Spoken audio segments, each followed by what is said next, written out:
जय जगन्नाथ। निज शरीर हेउची मूल्यवान, सेथिपाई निज शरीर प्रति जत्न नेबा समस्तंकर कर्तव्य। आमे केमिति सुस्थ रहिबा, प्रत्येक दिन सकाळु उठी हल्का उषुम पानी पीबा उचित। केबे भी पानी ठिया होई पीबा उचित नुहे, बसी कि धीरे धीरे से पानी को पीबा उचित। तापरे नित्य कार्य सारी स्नान सारी एक्सरसाइज किछि समय करबा उचित। जेमिति कि जे माने चालिबा पई जाउछंती से गोटे भल एक्सरसाइज, जो माने जोग करूछंती से बहुत भल एक्सरसाइज।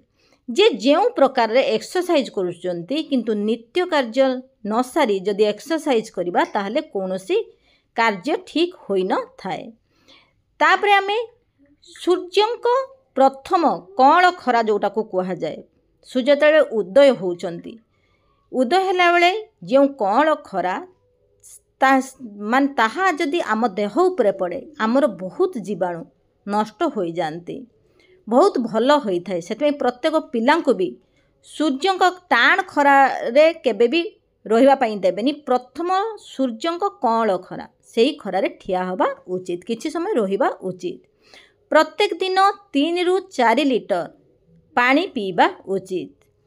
प्रत्येक दिन गोटिए सेउ खाइबा उचित। एहा द्वारा निज शरीर भल रही थाए।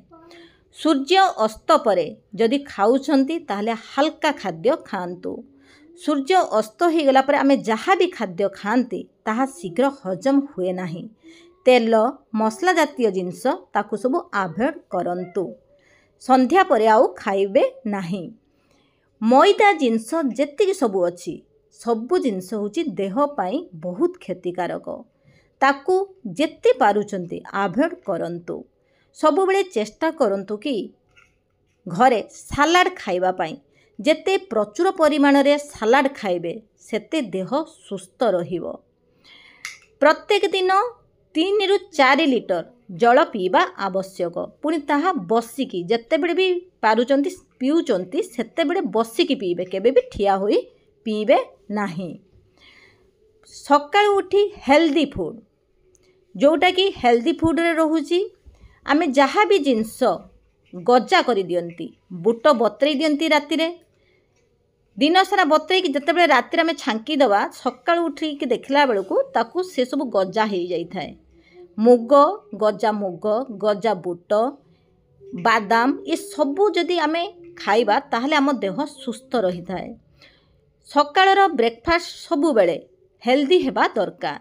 रुटी तरकारी हो नहले उपमा तरकारी हो नहले चूड़ा कदली हो नहले छतुआ पछे खाइबा, किंतु तेल भाजी जिनस बरा सिंगड़ा ये सब जिनस केबे भी सकाळे उली नेबे नाही। काहेकि ना राति सारा खाली पेटरे रही थाए। ये सब जिनस जदि सकाळु खाइबा निज देह बहुत खराब होई थाए। यही सब नीति नियम मानिले निज देह सुस्थ रही थाए। जय जगन्नाथ।